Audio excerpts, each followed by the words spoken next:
Today I need you to embrace what comes hard. Today I need you to accept the challenge. Today I need you to fall in love with the process. There will be plenty of opportunities to get discouraged, to lose your passion and think that it's not meant to be. But if you're going to reach your destiny, you have to have a made-up mind. If you give up after the first time, or the 5th time, or the 30th time, what that really means is you didn't want it bad enough. There should be something you're believing for that you are relentless. You are not moved by how impossible it looks. You're not discouraged by how long it's taking. You don't give up because people told you no. Your attitude is, if I have to believe my whole life, I'm not going to stop believing. I'm not going to take no for an answer. I'm not going to settle for mediocrity. I'm going to keep pursuing what was in my heart. And ask ourselves, what do I really want? What do I really want? And write it down. Writing causes thinking. Thinking creates an image. And you get these images going, you're building a vision in your mind. It's the visionaries that's changed the world. Think of that. But what keeps that competitive edge, what keeps you on top, is the ability to think and prepare mentally over and over and over again. The body has limitations, the mind does not. We focus so much on what goes on from the neck down that we forget it all starts from here. Everything starts from here. If you're not mentally ready, you're never really physically prepared. And that's where the preparation starts. What would your life be like as you look toward the future if you decided, I'm not going to allow my fears to stop me? And I'm saying to you, whatever you got to do it, because if you don't, life is going to whoop you until you surrender. So when you're young and you make mistakes, don't let them eat you up. Because everybody that done made it, done made it. You got to fail in order to win. Hey, look, man, to understand how to hit the game-winning shot, you got to miss the game-winning shot. You know, you got to be tough because the road to success is always under construction. It's never a clear path to success. The people who become successful are the people who have a relentless attitude. And you just got to hang in there through the bad breaks, because the bad breaks is coming, but they usually come right before the big break is about to happen. You get a series of bad breaks and it stumbles up a lot of people. My life and my success is to say to anyone, you can stumble, you can fall, you can get back up again.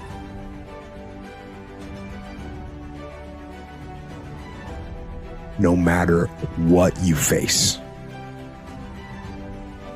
no matter how bad it is going to be, when there is a challenge, and by a challenge, I mean anything in life, any challenge, anything that you're facing, the only way to overcome the challenges that you face is to start walking. Take that step every day, no matter what you are facing. Get up and start walking. I have the ability to see the end before the beginning even begins. And what that means is I know that to get to the very end, I can see it right now. So before I went to Buds and I was losing all this weight and I saw myself walking across the stage at 191 pounds. That's what I had to get to get into the door. I saw myself 6 months, a year later, whatever's gonna take me to do it. I saw myself walking across that stage, getting that certificate of graduation from Buds. And I was able to be there at 300 pounds. And that feeling that I was nowhere near that feeling, I was able to put myself there 1,000,000 times every day. And that feeling of like, my God, that is gonna feel amazing. That's what made me suffer. That's what allowed the pain to be real and say, this is worth it. I want to feel for this next 18 months. It took me 18 months to finally become a Navy SEAL, to finally, just get through butts. 18 months, it's 6 months. It took me 18. That's what woke me up every morning was, I'm gonna put myself through this much pain and suffering for a few seconds. That's all it is. A few seconds of joy. And it's so worth it, man.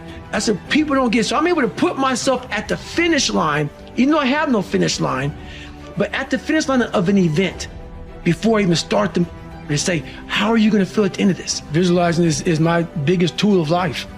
That's why I've been able to put myself in cold water, put myself in a 100-mile race millions of times before I've done it. And I'm able to go through the race and see how I'm gonna feel at mile 50. Almost to the exact feeling. Right, so when it comes up, it's no surprise. It's no surprise, I've already done this a million times. I recommended the last time I was here, the little book, Richest Man in Babylon, and I said I've lectured now to over 3 million people. Guess how many have actually gone and got this little book? Answer, very few. My best guess is 10%. Such an easy thing to do. This little book, number one, is easy to find. Number two, it's easy to buy. The most you can pay for it, $6, $7, $8. You can borrow that from your kids. But if it's easy to find and easy to buy, and if it's easy to read, why wouldn't everybody go get it? We don't know. I don't know. Nobody knows. Here's how profound it is. Some do and some don't. Now here's the numbers. About 10% do. We don't know the mystery of that. And I'm telling you, 10 years from now, those numbers will still be the same. The numbers don't change. Only the faces change. I used to belong to the 90% who couldn't be bothered even if it was easy. How many people have a library card? Answer, 3%. 97% couldn't be bothered. Guy specializes in happy hour, but he doesn't have a card. And now readily and quickly blames the government and blames his company and blames the pay scale. Here's my advice to you today. Walk away from the 97%. Don't talk like they talk. Don't go where they go. Don't act like they act. Don't specialize in what they specialize in. Throw away the blame list. They cling. You got to be consciously conscious today, because your environment can hypnotize, mesmerize, and paralyze you. The other thing is, take full responsibility for your life. Oscar Wilde once said, responsibility is what we expect from somebody else. This is very true. Most people dread accepting responsibility. That's just a fact of life, and we can see it in operation every day. We can see ourselves getting hot under the collar when the dentist keeps us waiting, and we're sitting there reading old magazines when our appointment was 30 minutes ago. And we don't stop to think that we forgot to mail in this month's mortgage payment. We can see ourselves growing angrier and angrier because a business contact is supposed to call at noon, and here it is almost 2 o'clock, and the phone still refuses to ring. But we don't stop to think about the calls we ourselves have forgotten to return while we've been so busy fuming. We can see ourselves writing an angry letter to the airline because a flight was delayed, but we don't write an angry letter to ourselves when we're late for something, even though that might not be a bad idea at all. Yes, we can see avoidance of responsibility all the time in both our personal and professional lives. And here's something else we can see just as often. We can see that most people aren't as successful as they wish they were. Do you see there's a connection between these two very common phenomena?